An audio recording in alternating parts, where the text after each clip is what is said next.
Assalamualaikum warahmatullahi wabarakatuh. Hari ini kita akan ngebahas tentang asuransi syariah. Sebelum kita masuk ke dalam pembahasan bagaimana keadaan selama pandemi ini atau selama berinteraksi di keluarga, apakah sehat-sehat saja. Moga-moga selalu dilindungi oleh Tuhan Yang Maha Esa. Kita lanjut ke pertemuan selanjutnya. Kita akan membahas asuransi syariah. Ini adalah macam-macam asuransi yang ada syariahnya. Ini rata-rata hampir 20-an ini ada di Indonesia, dan ini ada sebagian besar asuransi internasional yang beroperasi di Indonesia. Ada IA, ada Takaful, ada Prudential Syariah, Aksa Mandiri Syariah, Your Life Syariah. Ini ada macam-macam yang beroperasi di Indonesia. Sebelum kita membahas asuransi syariah, saya akan memberikan asal-usul bahasa asuransi. Yang pertama itu berasal dari Belanda, asurantie atau asuransi, ansurar Latinnya, baru di Prancis asuransi. Jadi bahasa ini akan mempengaruhi dalam kosakata bahasa Indonesia, sehingga ada kemiripan dari tulisannya maupun pengucapannya, sehingga di lidah orang Indonesia tidak terlalu peka atau agak susah untuk diucapkan. Jadi menurut istilah, asuransi adalah suatu kemauan untuk menetapkan kerugian-kerugian kecil yang sudah pasti sebagai pengganti kerugian-kerugian besar yang belum pasti. Jadi maksudnya di sini kita contohkan hal yang terkecil. Misalnya kita mengalami suatu bencana sakit. Sakit itu merupakan penyakit bawaan atau penyakit diabetes gitu. Jadi orang yang mengidap diabetes, dia udah memperkirakan bagaimana untuk menanggulangi kesehatannya atau untuk menanggulangi kondisi fisiknya dengan program asuransi, atau dikatakan di sini adalah menabung sebelum penyakitnya lebih besar. Jadi dalam artian dengan adanya kegiatan seperti ini, maka hal-hal yang seharusnya timbul dari keraguan atau kewaspadaan, maka si penginap penyakit mengadakan suatu tabungan yang berbentuk asuransi, sehingga sesuatu saat apabila kejadian ini besar, maka dia telah mempunyai sebuah atau keuangan untuk menanggulanginya secara maksimal. Itu sebagai contoh. Selanjutnya, di dalam Islam ada beberapa urutan dasar hukum berdasarkan kepada Tuhan Yang Maha Esa atau Tauhid. Yang kedua, muamalah, terdiri fikih, tata cara ibadah, sosial, politik, budaya, berlandaskan hukum Islam. Jadi muamalah ini hubungan antar sesama manusia.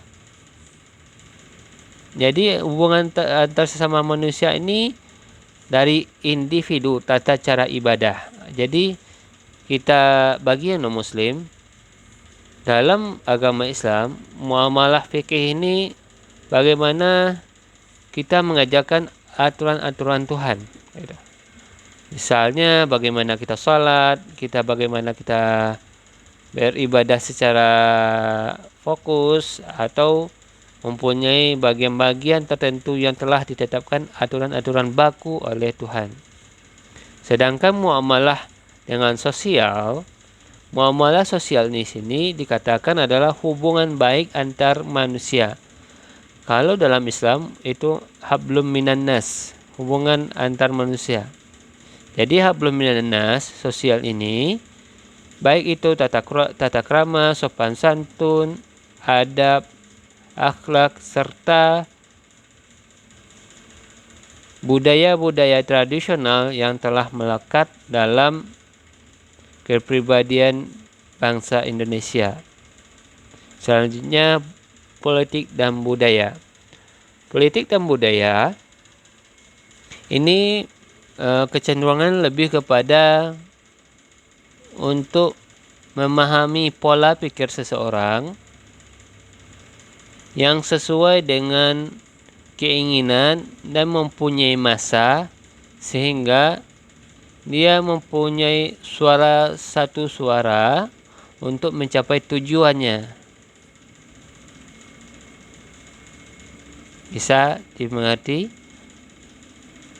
Jadi politik dan budaya itu hampir mirip, tapi pelaksanaannya hanya berbeda arah. Kalau arah ke kepentingan umum dan mempunyai lawan-lawan di lingkungan sosial, maka itu dikatakan politik. Tapi kalau dia berada dalam budaya, dia untuk melestarikan pendapat yang benar sehingga masa mengikutinya. Yang di sini politik budaya Islam ini bagaimana aturan-aturan baku yang telah ditetapkan oleh Tuhan, atau yang bagi non-muslim yang ditetapkan oleh Injil. Sehingga politik budaya ini tidak terlepas dari peran dari pengaruh agama semuanya. Jadi fikih ini boleh berbeda pendapat, tata cara pandang mengerjakan ibadah sesuai dalil yang ada dalam Al-Quran. Jadi di dalam aturan-aturan baku ini, apa itu sosial, politik budaya, itu ada dasar-dasarnya, SOP-nya kepada hukum-hukum Islam yang telah ditetapkan atau yang disepakati. Dalam hukum Islam, Tuhan tidak bisa digugat, tapi masalah muamalah ini masih dikondisikan bagaimana dia berada dan bagaimana masyarakatnya untuk memahami dan mengerti dengan aturan-aturan yang diciptakan untuk lebih baik. Selanjutnya, pendapat tentang asuransi. Ini ada beberapa macam, ada dua macam yang mengatakan asuransi ini ada yang haram dan halal. Tapi kenapa di masa Ibnu Abidin dan Al-Ghazali ini dikatakan haram? Karena ketika masa itu asuransi belum ada. Yang kedua, orang lebih cenderung kepada beribadah dan tanpa ada memikirkan dunia. Kalau kita lihat asuransi ini secara kasat mata itu lebih bersifat duniawi. Jadi orang-orang kayak Al-Ghazali, Ibnu Abidin ini dalam hal asuransi seperti ini jarang dibahas karena ini belum ada di masa mereka. Sedangkan di era modern, guru besar Universitas Kairo mengatakan halal dengan alasan suatu bentuk muamalat yang baru dalam Islam dan memiliki manfaat nilai positif selama dilandasi nilai-nilai Islam. Jadi asuransi ini bisa dikatakan tabungan yang dikumpulkan untuk membayar atau melindungi diri dari kesehatan yang buruk. Nah, gitu. Dengan adanya konsepnya modal gitu, ini ada hukum positifnya. Jadi menurut Syekh Abdurrahman Isa, ini adalah boleh atau halal.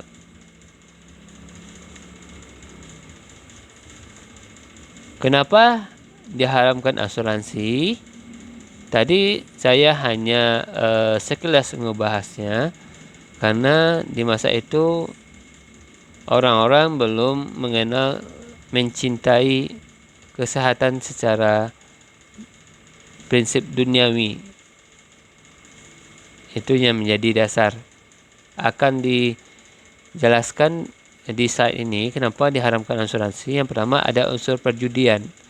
Dan kenapa ada unsur perjudian? Karena kita telah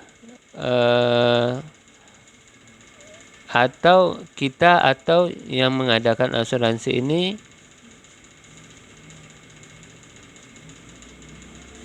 membayar terlebih dahulu. Ketika udah ada kejadian, kita dapat income yang lebih besar atau tambahan income dari yang semestinya. Misalkan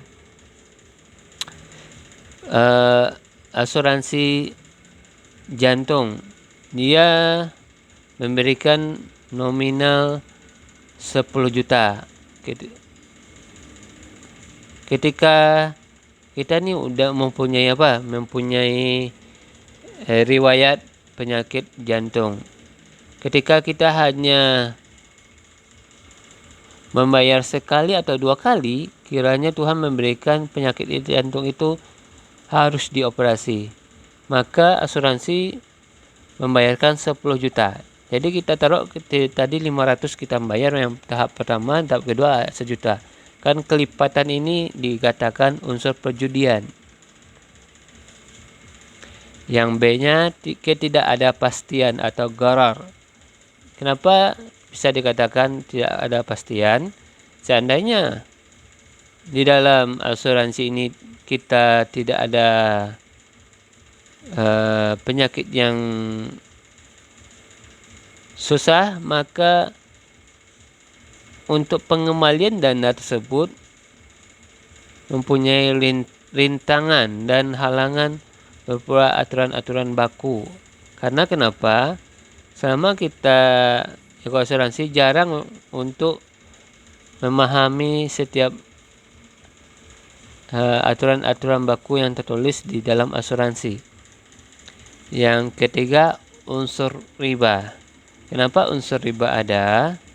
Yaitu penggelembungan atau bunga tadi. Jadi unsur riba dengan perjudian ini hampir mirip.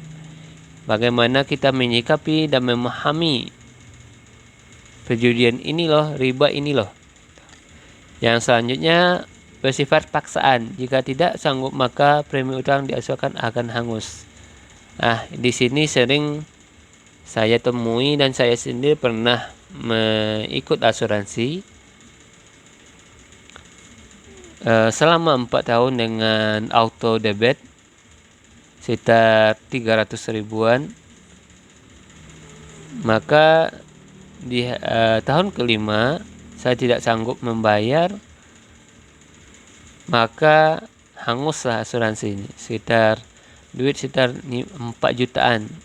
Sekitar 4 jutaan kalau nggak salah. Jadi di sini kalau kita lihat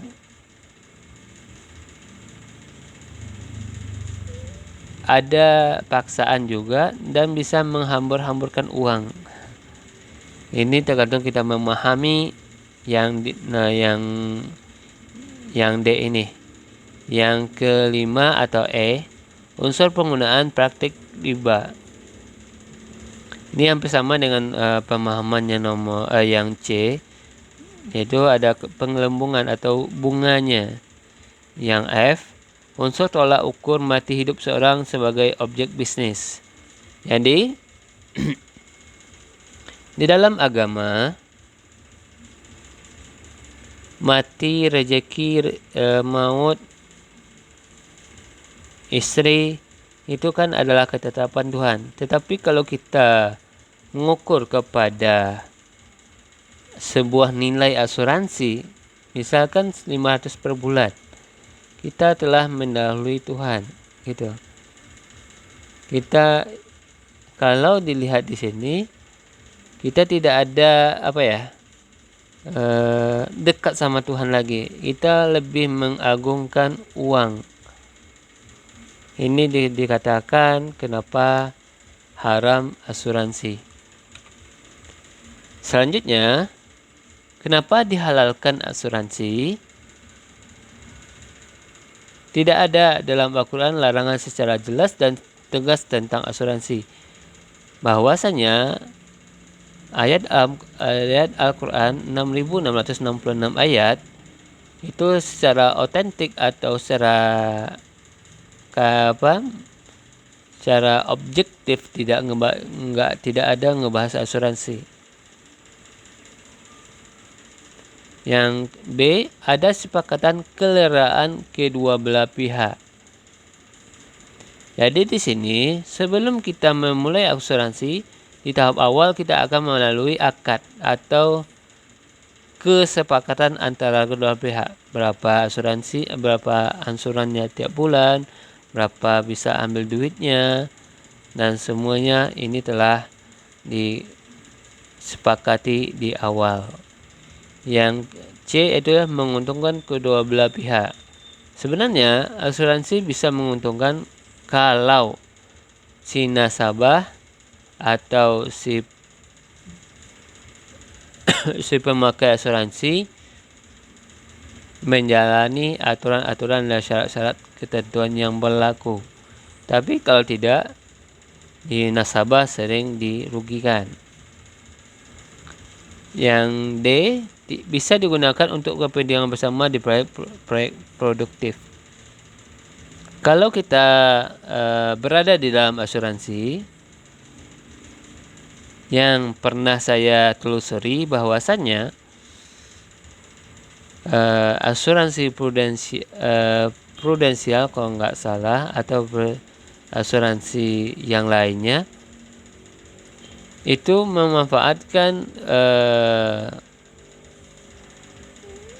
semua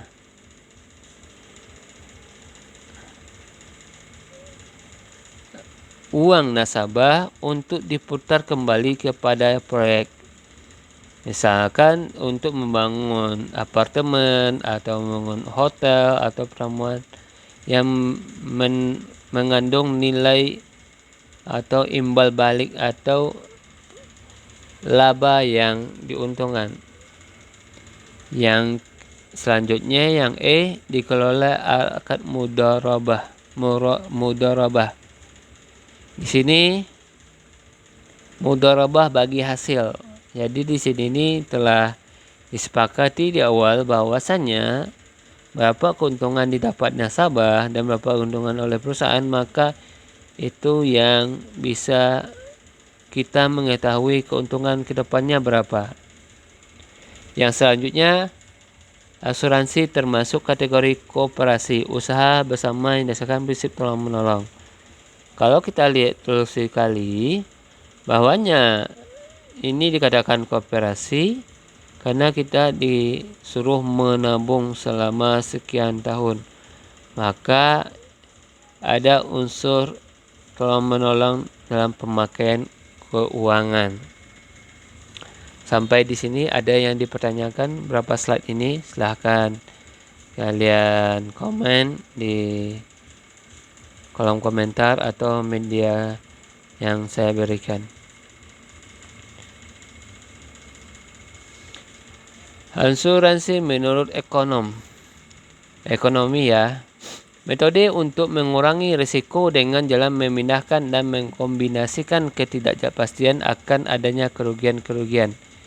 Jadi, dengan adanya asuransi ini, maka risiko yang untuk diri sendiri bisa diatur dan bisa mengurangi kerugian-kerugian besar di kemudian hari.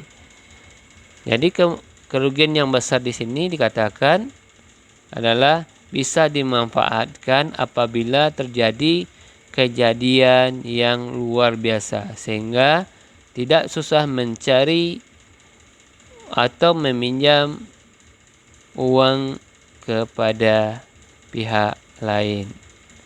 Sedangkan asuransi syariah dalam fatwa DSN MUI, Majelis Ulama Indonesia atau MUI, adalah usaha saling melindungi dan tolong-menolong di antara sejumlah orang atau pihak melalui investasi. Jadi usaha saling melindungi tolong-menolong dalam sejumlah orang atau pihak investasi. Jadi setelah terkumpulnya uang dari asuransi nasabah, maka itu membentuk sebuah aset.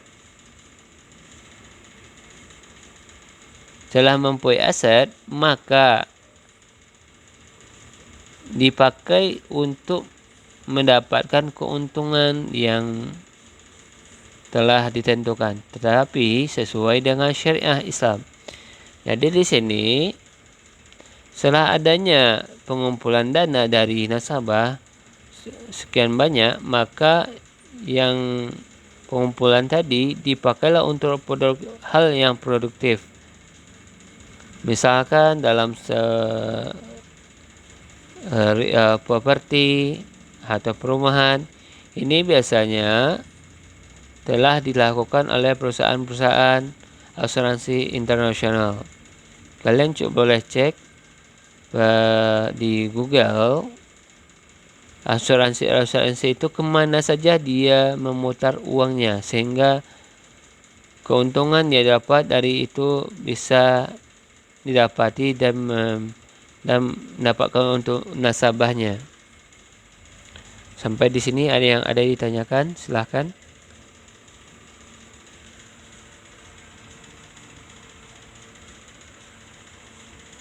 Selanjutnya, ini boleh kalian pahami di surat Al-Asyr ayat 18. Hai orang-orang yang beriman, bertakwalah kepada Allah dan hendaklah setiap diri memperhatikan apa yang telah diperbuatnya untuk hari esok, dan bertakwalah kepada Allah, sungguhnya Allah akan Maha mengetahui apa yang kamu kerjakan. Di sini ada bahasa yang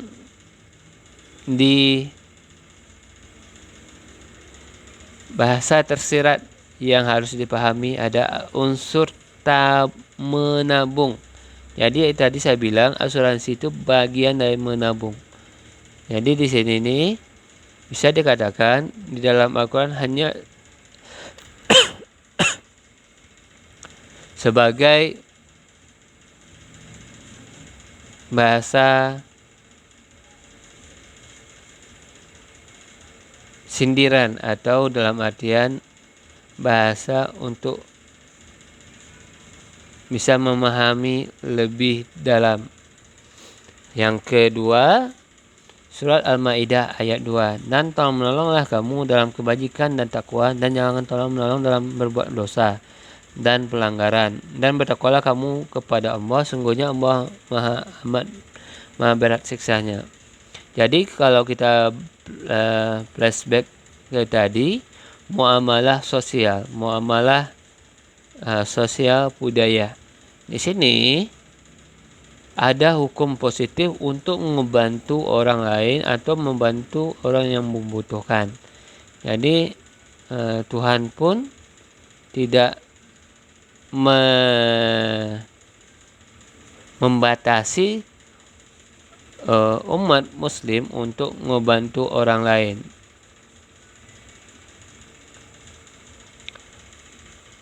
Oke, ini adalah manfaat dan risiko asuransi.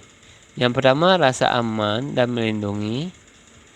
Karena kenapa dikatakan aman? Karena di hari esok telah terkumpul biaya yang dikumpulkan beberapa tahun. Yang kedua, pendistribusian biaya bersifat adil. Pendistribusian biaya bersifat adil di sini dikatakan adalah adanya keuntungan kedua belah pihak. Yang ketiga, tabungan. Tabungan di sini asuransi didapatkan sebagai tabungan sehingga bisa mendapatkan uang yang cukup untuk kebutuhan sehari-hari. Yang selanjutnya, membantu meningkatkan usaha berupa investasi syariah. Jadi saya bilang tadi, pihak PT asuransi sendiri dia akan memutar uangnya kembali. Sedangkan risikonya ada, yaitu adanya risiko untung dan rugi. Karena kalian pernah dengar berita Wanda Hamidah kemarin protes tentang asuransi, kenapa dia tidak mendapati yang telah ditawarkan oleh sales asuransi tersebut. Yang B, risiko investasi untung rugi. Ini lebih banyak mengarah kepada nasabah. Yang C, ini juga risiko personal hangus atau hilang seketika. Jadi kalau kita memahami secara tidak langsung, ada unsur-unsur yang seperti ini untuk orang yang mengharamkan asuransi atau yang menghalalkan asuransi.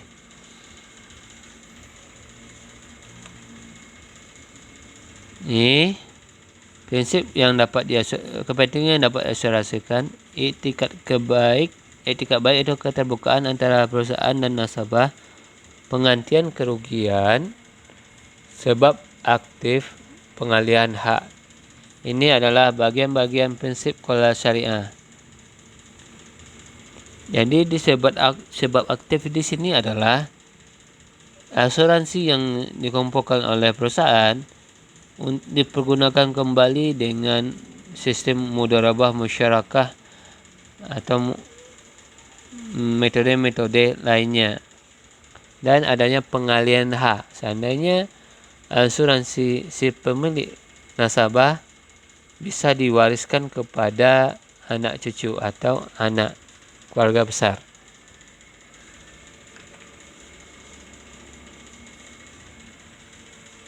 Oke. Beda asuransi syariah dengan konvensional itu kalau syariah ada Dewan Pengawas Syariah MUI atau Majelis Ulama Indonesia. Yang kedua ada akad pada asuransi, akad tabaruk hibah. Jadi di sini ini ada yang tolong menolong. Yang ketiga adanya bagi hasil. Kepentingan dana merupakan hak peserta. Tidak mengenal dana hangus pada asuransi konvensional. Pembayaran ada kesukaan ketika awal kesepakatan. Ada hasil sesuai porsi keuntungan kedua belah pihak. Sama menanggung risiko kedua belah pihak. Ada kesepakatan dana cash bukan aset berupa nilai yang masih tidak jelas. Asuransi adalah sah dibahmani membayar zakat. Ya, yang di I ini kalau kita lihat jarang yang mempunyai dana cash. Rata-rata ini berupa aset. Karena kenapa? Karena saya bilang tadi bahwa sungguhnya perusahaan asuransi akan memutar kembali uang yang ia kumpulkan dari nasabah. Dan yang J ini ada wajib membayar zakat. Ini adalah kemampuan kita mengeluarkan zakat setiap tahun. Apakah itu zakat mal, zakat harta. Jadi zakat harta ini kalau kita dirupiahkan sekitar 80 atau 90 jutaan. Ini tergantung kepada asuransi yang dia ambil. Oke, terima kasih atas perhatiannya. Nanti kita akan melanjuti bab selanjutnya, koperasi dan keuangan syariah dan baitul mal. Billahi taufiq wal hidayah. Assalamualaikum warahmatullahi wabarakatuh.